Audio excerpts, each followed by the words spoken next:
Urbandale neighborhood off of Lawhon. We actually have two companies. We have our junk removal company, it's Hot Trash Junk Removal, little play on Hot Wheels. And we offer junk removal services, also organization. We partner with apartment complexes, help out with any clean outs that they need as far as any overflow with their dumpsters, any issues with extra furniture from upgrades, evictions, any kind of overloaded trash. We've helped with organizing, we've done junk removal before properties get listed for sale. We've done junk removal after property sale, prior to clients maybe turning home. And so we offer services for residential and commercial, we're licensed and insured, and just trying to get some visibility in the neighborhood. We're neighbors, and so just wanted to introduce ourselves. Does anyone add on to anything? Did I cover anything? Also, so we are also opening, I wish we could say it was in this neighborhood, but it's a little more expensive to rent over here. We're opening a small thrift store in Mesquite. We're going through the process of getting city approval. And it kind of goes hand in hand with our junk removal. A lot of the jobs that we do end up with some items that are still have plenty of good life. We're trying to separate those items out, and so we're opening a store. And our two businesses work hand in hand. So, got some flyers and some cards if anybody has any interest or any need. We're also on Nextdoor and on all the socials. All right, thank you for your time, guys. Hello, everyone, and thank you for waiting while we worked on the technology. Just as an FYI, this is a PDF, so if I had downloaded my current presentation into PDF, we could have showed it tonight. So just for future, if any of you do a presentation here, be sure to save your PowerPoint into PDF. And I learned that too. But I'm Judy Schmidt with the City of Dallas, and I work for the Office of Environmental Quality and Sustainability. I'm the manager for outreach and engagement for OEQS. And one of the main things that we do, we're a very small department compared to like code, water. Water has 1,600 people, right? Code has 500-600, is that right? Yeah, 500. About 500. Yeah. And we have 60 people. And we recently had part of our department merged with Dallas Water Utilities. And so we're kind of going into a new era for the department, but we're still totally focused, all 60 of us are totally focused on the environment. So I wanted to take the time today to tell you just a little bit about the Comprehensive Environmental Climate Action Plan, and then also about water. This is a presentation that was put together earlier this year for another group, so I apologize for that. You may see some things that are out of date, but I thought it would be better than not showing you anything, right, this evening. So the Comprehensive Climate Action Plan actually was approved in 2020, and what we're trying to do with the city is anything we can to try to slow down climate change, correct? And everything that we can do as individuals or as someone who owns a business, we need to try to do that. And it is possible to make some changes and to do some things that will help. One of the reasons I like to connect the Comprehensive Environmental Climate Action Plan, we call it CCAP for short, to water is because we're all connected, right, to the environment. We're all connected to water. It is actually our most precious resource. So you'll see some things in here about water today and things that we can do to take care of it as well. But you see here that we have 97 actions, and they're broken into different categories, and I'll quickly go into, on the next slides, I believe, we'll have a little bit of breakout on each of those that I'll show you. But you see that we have, of course, the usual things that you would think in a big urban environment. We have the buildings, we have the energy, we have transportation, we have the solid waste. You see all these things here. Water resources, we want to make sure everyone has clean, and adequate supply of water resources. And then, why do we do it? Well, we're going to try to keep this all going as we grow. And interestingly enough, for Dallas, when it comes to water, as we have grown, people have used less water, have learned to use less water, do with less water. So hopefully that trend will continue because it's such an important resource, right? So next slide, please. Okay, so when you go to DallasClimateAction.com, that's the website, you'll see it again later on, but there's all this information about the plan and each of the different milestones and each of the different goals. So we have the 8 goals and we have all these milestones. And you'll see it broken out very similarly to this. Looks a little bit different now, but it is very similar to this, where you can go in if you're interested in buildings or energy or the water or the food, you know, healthy food for everyone. You can go in and look at those and then see what's going on, because the plan is not just sitting on a shelf. We've actually been working on it every day, and we're going to continue implementing it and working on it. Primarily, we work with 17 different departments, so our tiny little department works with code and transportation and aviation and Dallas Water Utilities and, you know, all the bigger departments and some smaller ones too, to help them find, you know, ways to mitigate things, do things better, share resources, not duplicate efforts. Sometimes we found that we're duplicating efforts, so we don't want to do that either, right? If we don't need to. Next slide, please. Okay, so here is, like I said, DallasClimateAction.com, where you can see more information about it. And the next slide, please. Okay, so water connects us. A beautiful picture of White Rock Lake. And how many of you think that we got water from White Rock Lake at one time for the city? Yeah, we did. Up until the 20s. That's where the water came from, and then of course the city outgrew it, and then it became just a recreational area. Next slide, please. So, as I said, water is so important, right, for our body. I think, you know, this one, 7 days without water. If we were suddenly locked in here and ran out of water, we wouldn't make it probably today 8 or 9. We have to have water of some volume. Almost everything on Earth does in some form or the other. Next slide. So our planet. So this, I think, that, you know, as you all know, there's so many ways that water is impacting the planet.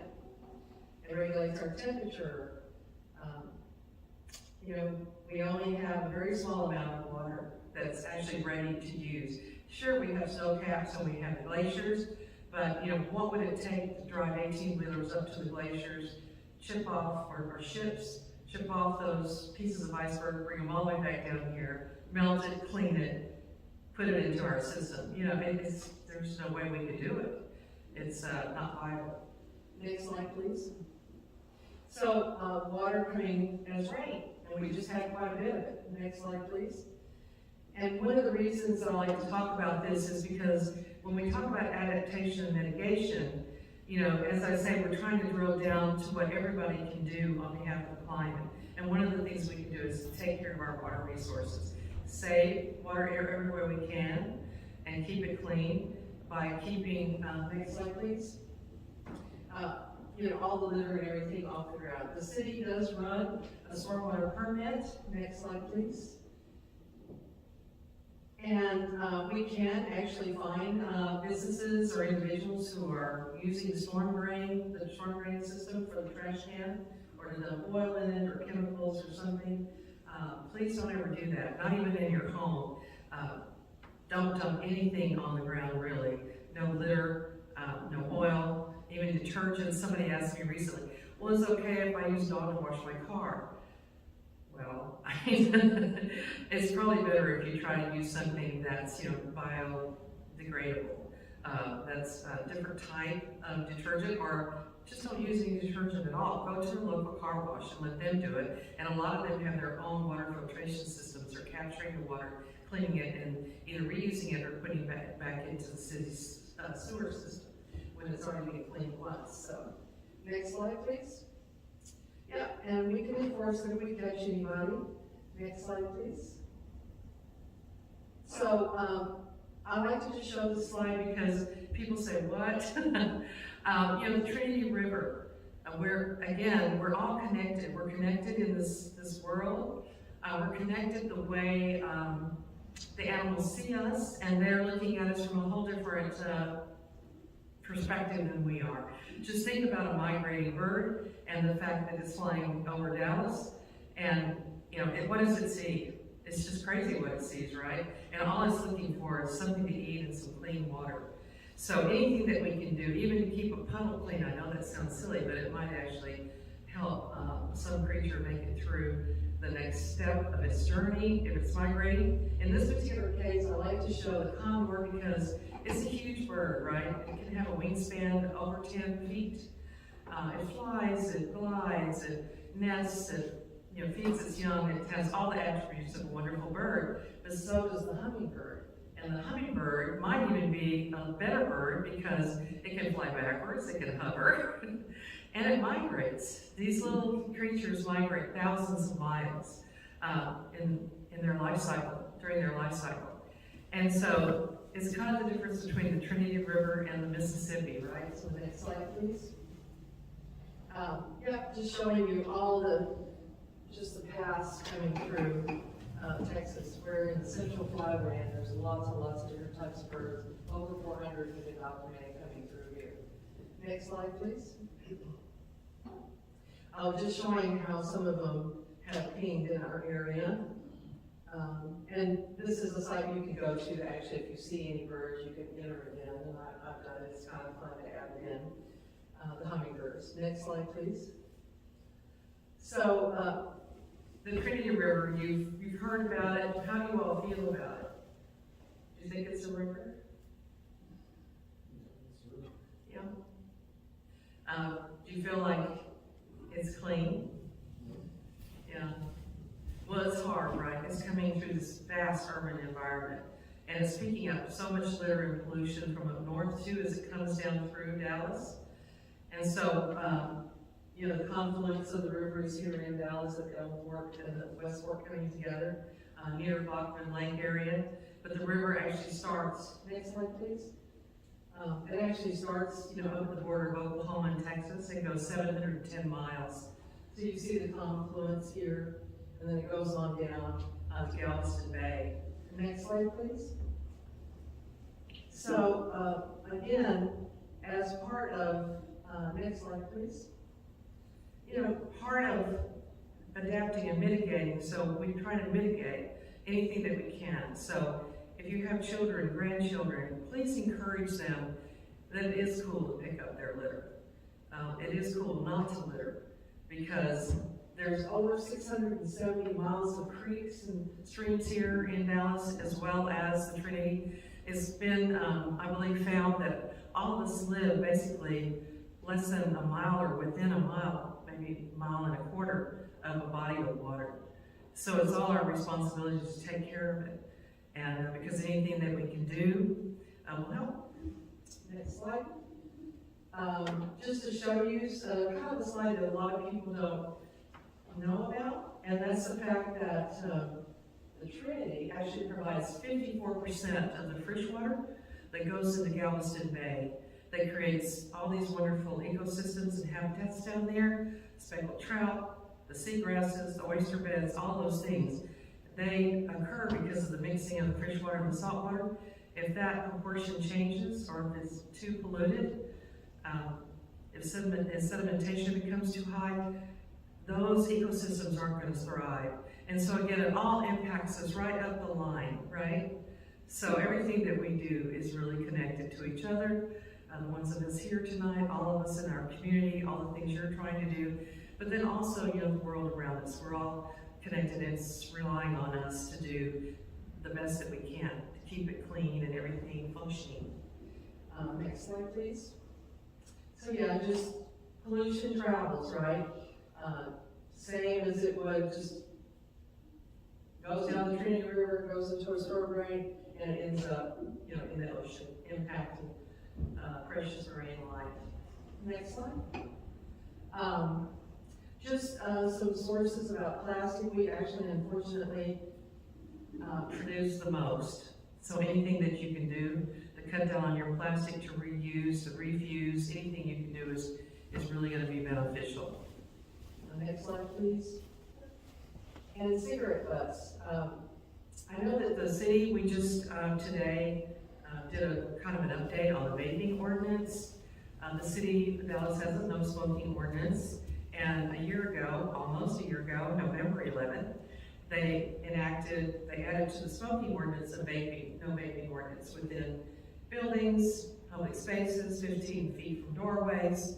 But the other thing that I've noticed is, of course, that's had people go outside to smoke or vape, and then their debris is getting on the ground. And a cigarette butt, because of the plastics that are in the filters, it can take up to 15 years to break down, and then it breaks into plastics that we're already finding within almost every living organism and in our water.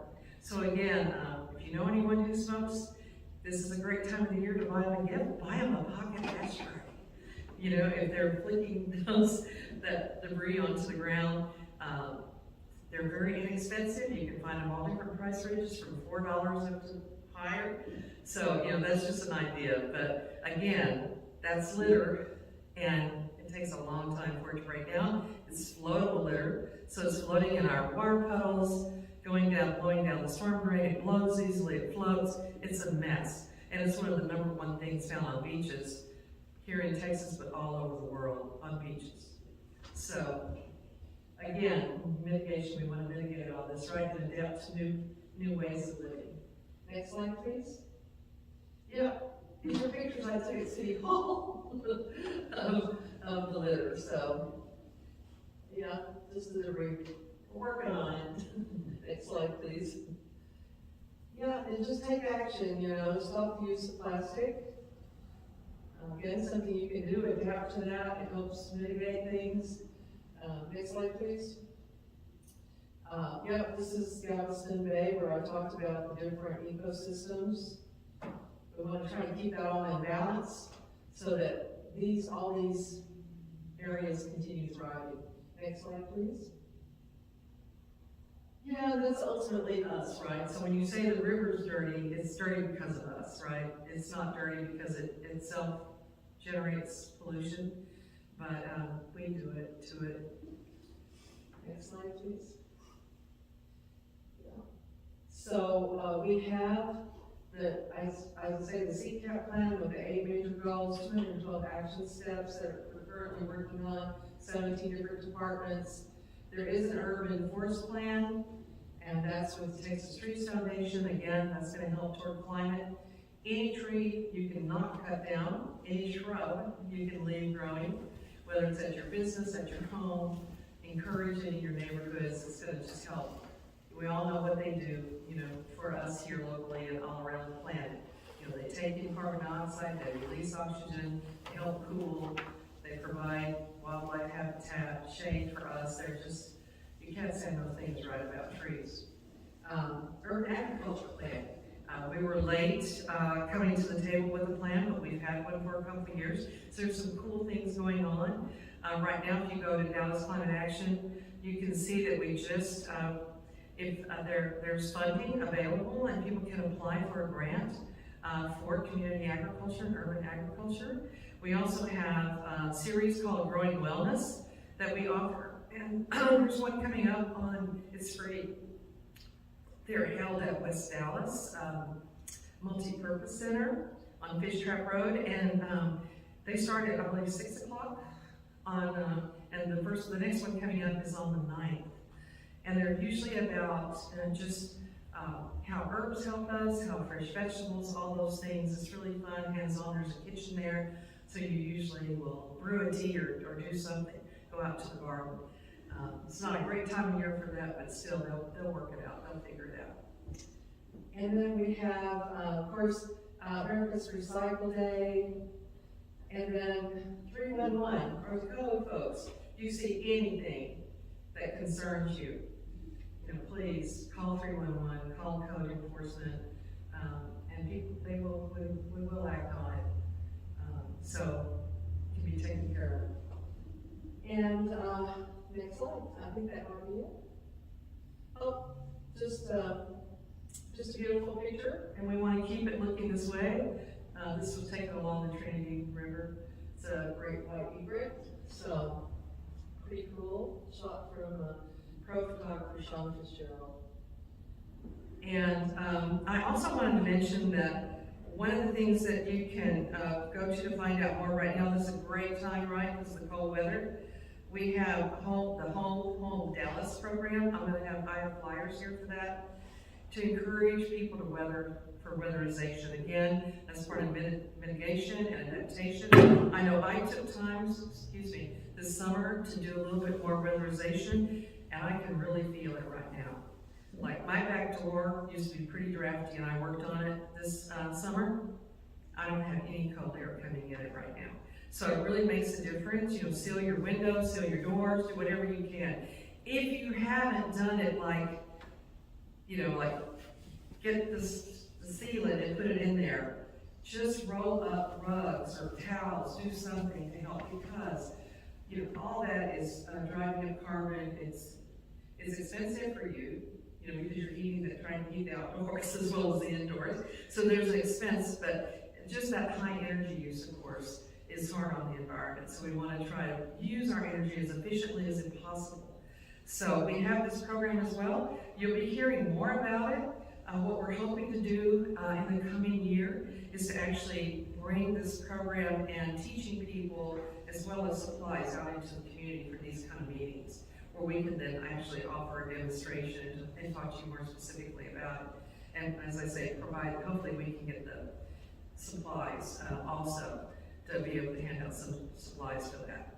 But I encourage you to do that any way you can.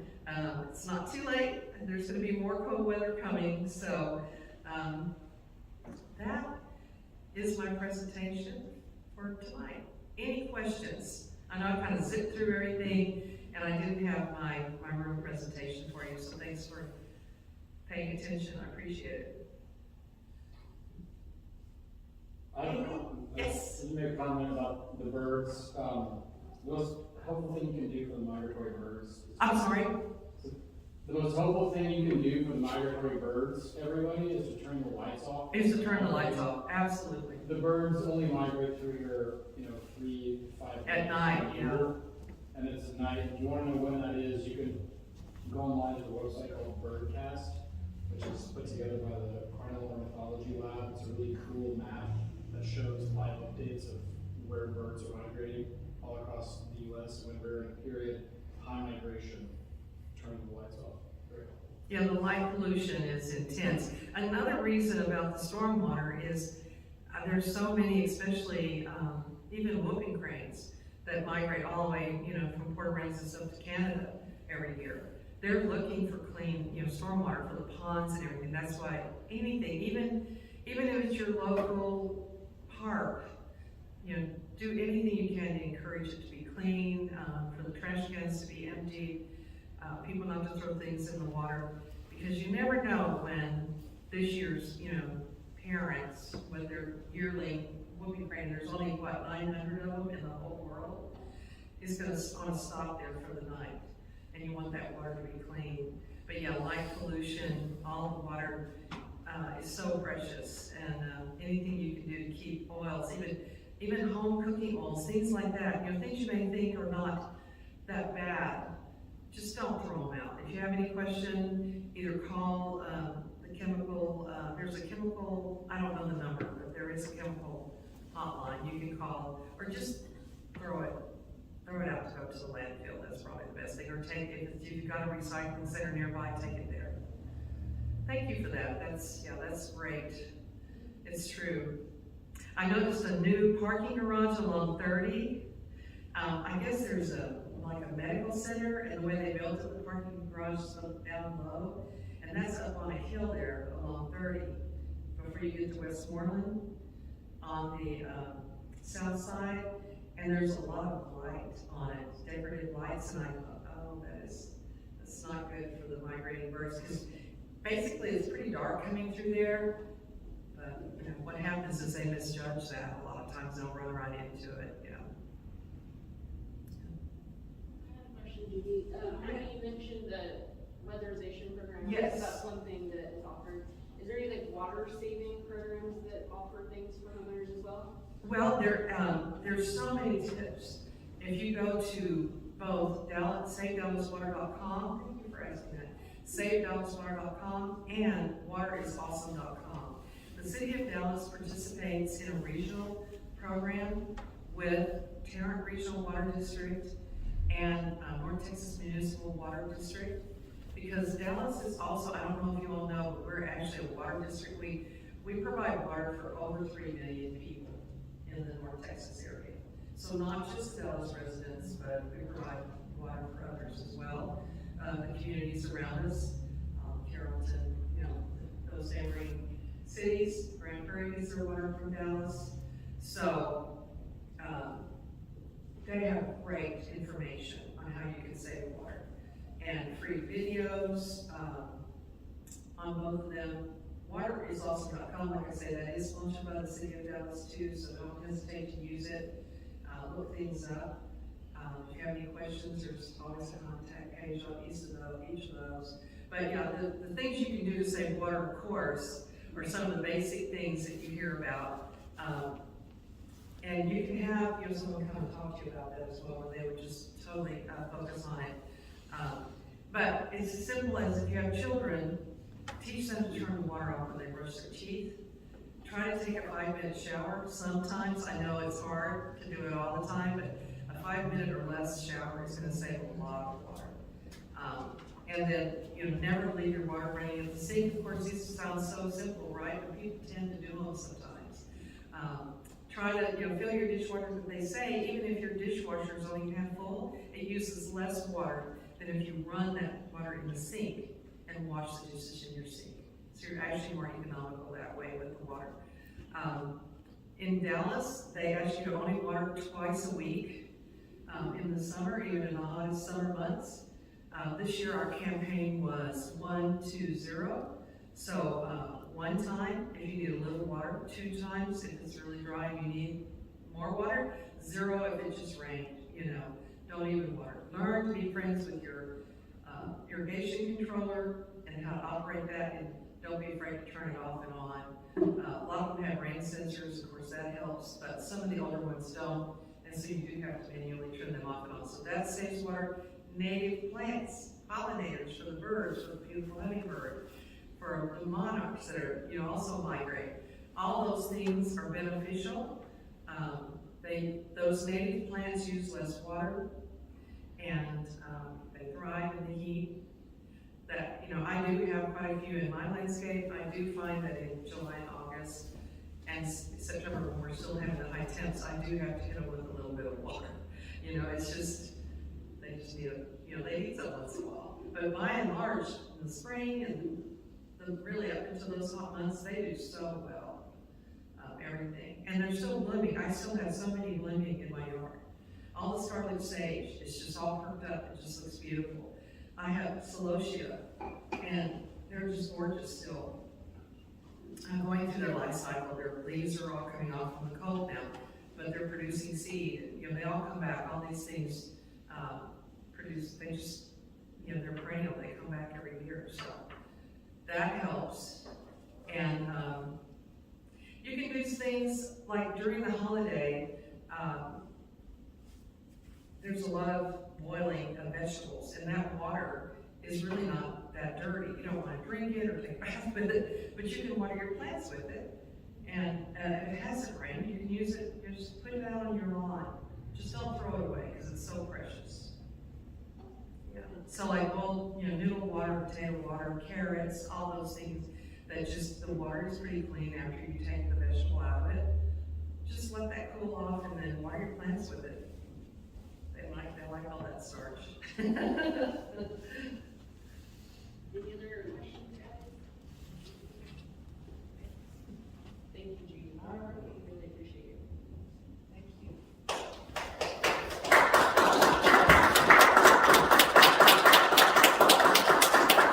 The City of Dallas has a lot of programs.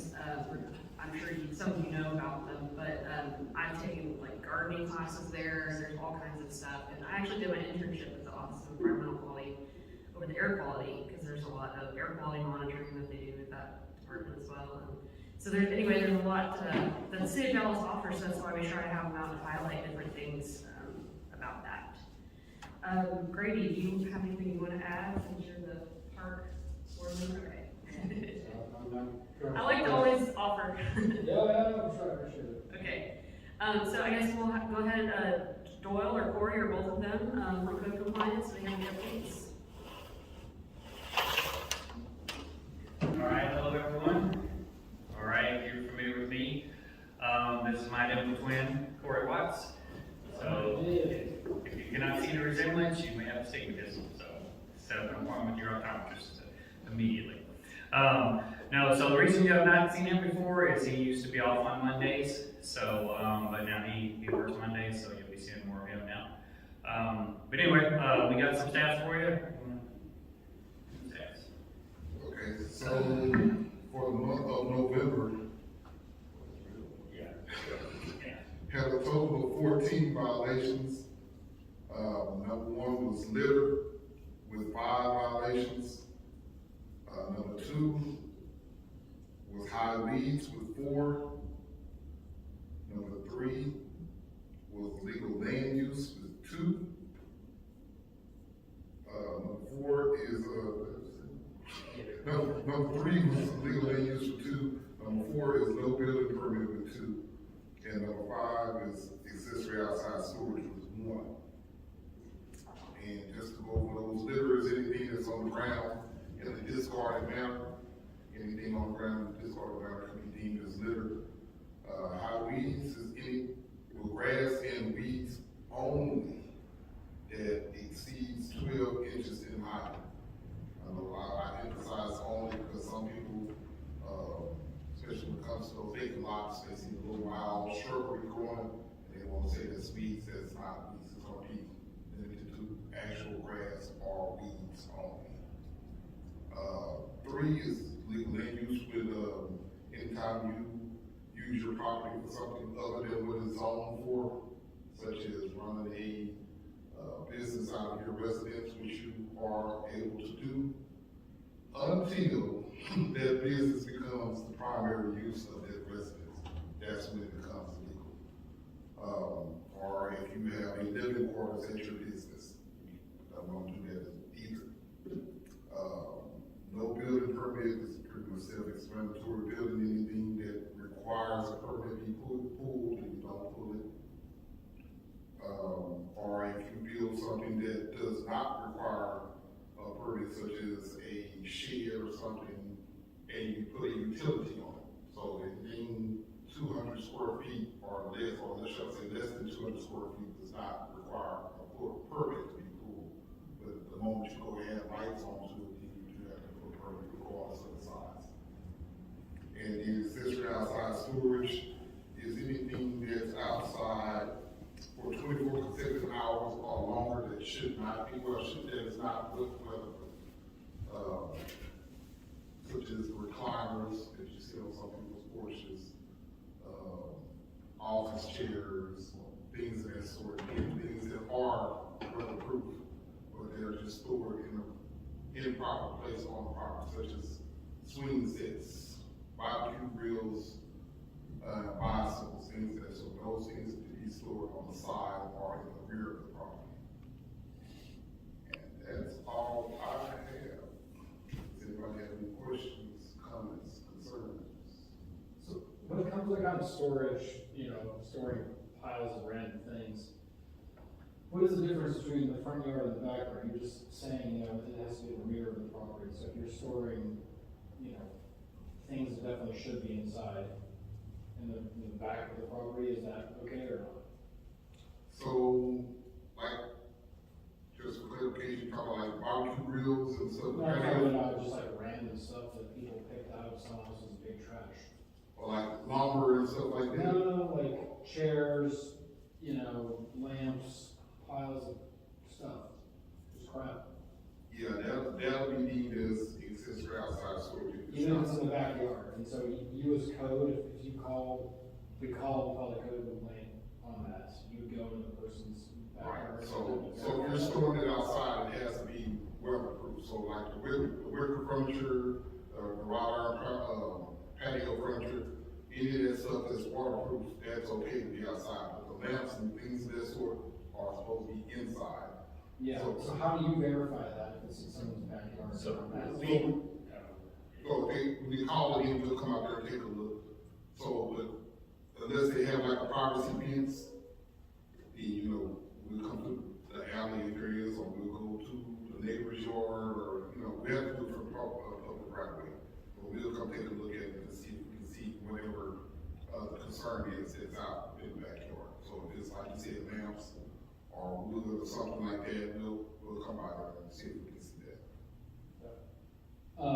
What are the codes when it comes to excessive noise and ongoing, with dogs barking for more than 15 minutes?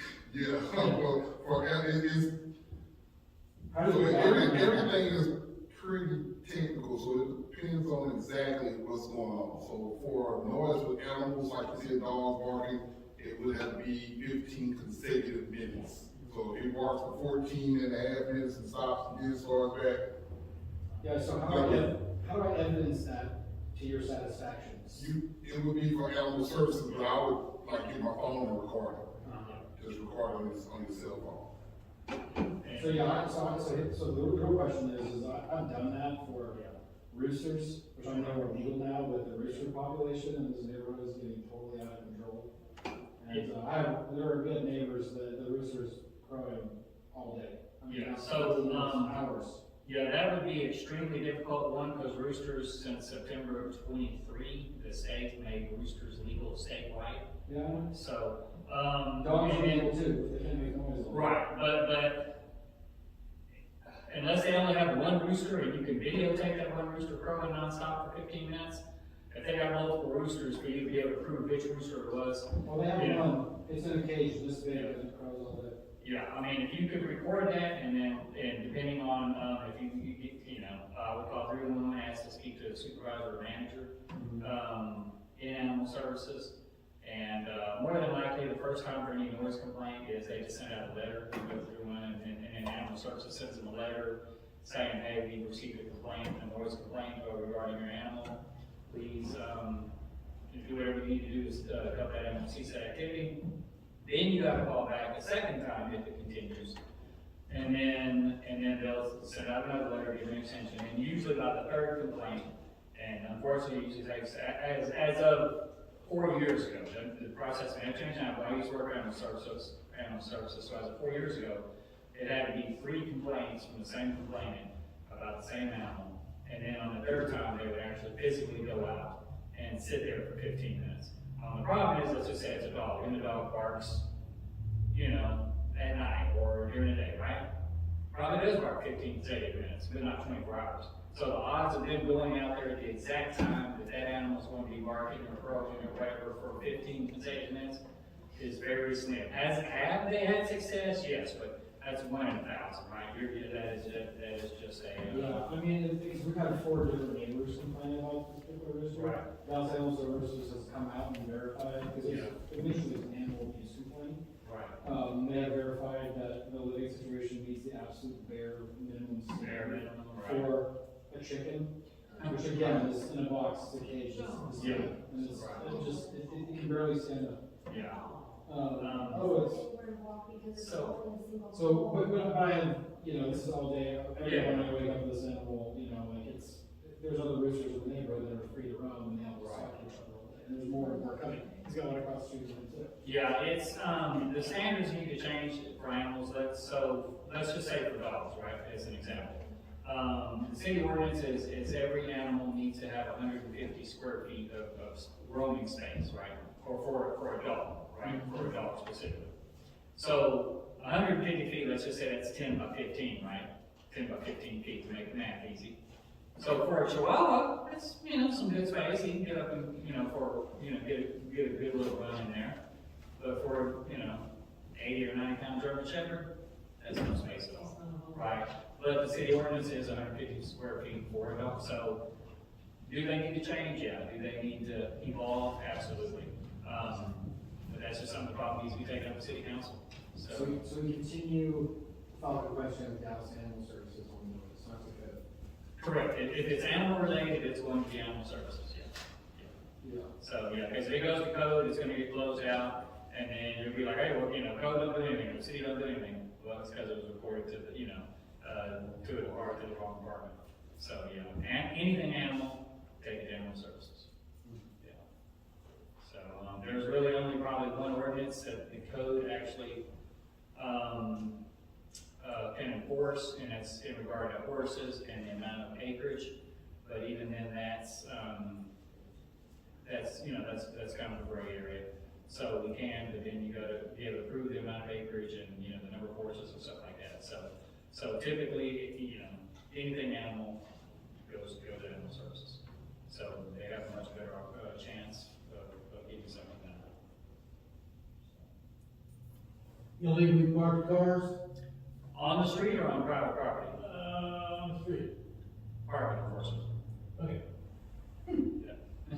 Yeah. All through 311, you would just let them know which department you need, or if you're not sure, you can reach out to one of us first, or you can just ask that 311 operator to make sure that they're not sending in the code, again, to prevent the frustration, because we're just gonna close it out, because it's out of our jurisdiction, there's nothing we can do. It would be equivalent to DVD police officer trying to write a ticket in Oklahoma. Nothing you can do about that. Well, since both of you are here, I know there's say a lot of officially overdue, but there are, ordinances about protected trees in the city of Dallas that are a certain species and a certain size. Who do you report the illegal cutting down of a tree without, you know, the payment of the pound, whatever it is, you know? If you go to 311, you got the app or whatever, if you got that, I mean, you can call 311, but, if you have the app or you pull up City of Dallas online and you go to, request a service, 311 request a service, there's actually one service request for illegal removal of trees. And it goes directly to the arborist, city arborist. So anytime I have any question about that, I'm not an arborist, not an expert with trees, so I just go ahead and create an SR, and it goes directly to them, they come out and investigate it. And, just, you know, my advice is always leave contact information, and hopefully they'll contact you. Each department's a little bit different in regards to the rules and code. It is absolutely mandatory for us, if you leave your contact information, for us to reach back out to you. Different departments, not the same. Park enforcement, they don't have to do that. So, different departments, I wish every department in the city that was mandated for, it just, you know, hasn't become that. So I'm not sure with the arborists. I've never gotten a phone call from one of them. I might get a text on my phone or something, say it was closed, but it doesn't give me any details, you know. So, I can't say that they don't have that requirement. I'm just saying, I personally haven't ever received a phone call from, you know, from the city arborist in regards to requests. But that, it may be better to just leave an email in regards to something like that. So. But yeah, illegal removal of trees under the 311, app. And you, like I said, whether you call in or you go in the app. What's that? I punched it up and that's all I get. It's the blue screen of death.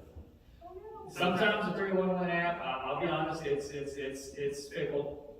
Sometimes it's down for a while. That's why it's always better to go on a computer and just pull up the City of Dallas website, main website, and then you go to 311, and then you can do a search. I have never once ever had a problem that way. It always works flawlessly for me. But when I try to use the Our Dallas 311 app, it's, you know, it's like 50-50 sometimes. So, they're constantly working on it. You know, it's a work in progress, trying to get it, to be completely efficient, but it's been, what, 3 or 4 years since they came out with the new 311 app, and they still got kinks in the system. So, anything else? Oh, question for y'all. So you do any residential, just individual residents, all City of Dallas, or what? And the Metroplex, Okay. and multifamily. Okay, and how do you charge, like per poundage, or what? It really depends, we have like a dump trailer, we have a utility trailer, it depends on, The type of material Yes. is being disposed of. If it's lighter material, and we can fill our trailer, but it's not If overloaded. it's chemical, obviously we'll have to do it a little different, because it is like disposal, Yeah. tires, things like that. Okay, so it's kind of. It's very circumstantial, but yeah, I'll give you my card, and if you have Yeah, questions, you thank can let you. us know. Yeah, thank you. All right, cool. Awesome. All right. Anything else? Thanks, guys, so much for coming. Yeah, you're welcome. Doyle and Corey have been very instrumental in everything, just like helping us with meetings and events and answering questions and all that stuff. Really appreciate it, guys. I just had a couple other things, so those are all the speakers tonight, but, Doyle actually set me up with right before Thanksgiving, so I don't have a complete confirmation on this, but I'll go ahead and give you the details I do have. Elizabeth with Code Compliance reached out to me, and she said that she had a team of 50 volunteers with the City of Dallas and an organization called Neighborly. And they are going to come out and clean a 2 to 3 block area in Urbandale. So I told her, I sent her a map of Urbandale, and I said, here's a map, I was out of town at the time, so I couldn't like drive around and kind of canvass it myself. But I told her some areas to check, and I think she's decided I'll confirm this, and anyone that's interested in coming, let me know, and I'll make sure you get the details. But I think they're going to start at the Family Dollar down there on Military Parkway. Down there, what is that side street? I don't know. Longview, yeah, whatever that address is there. And then that is going to be on Wednesday, December 10th. I think she said from 10 a.m. to 12 p.m. And again, I'll confirm all these details with her. James and I will be out there just to represent Urbandale and pick up the trash. So if you're interested, I'll get those details to you guys. So thank you, Doyle, for mentioning us when that opportunity presented itself. And then she said she was also going to organize some median trash pickups throughout the neighborhood at a later date. So we're going to get some help with picking up trash in Urbandale. So I'm very excited about that. Thank you very much for recommending us to her. And Code Compliance actually has a newsletter. I just signed up for it. So I'm not sure, is there a website to go to sign up to that, or do you have like a way to let people know? I think I posted it on our social media. Actually, I got them out in my car, so it's a little QR code you Okay. scan, and yeah, I can bring it back in if you want. Cool, yeah, I'll post it on our social media. And then I'll get Judy's presentation, if that's the case, she can share it with me, the one that was meant for Urbandale. And yeah, and then we'll post that too, and so you can all have a copy of that. So I think that is it. Oh, our next meeting will be Monday, March 2nd.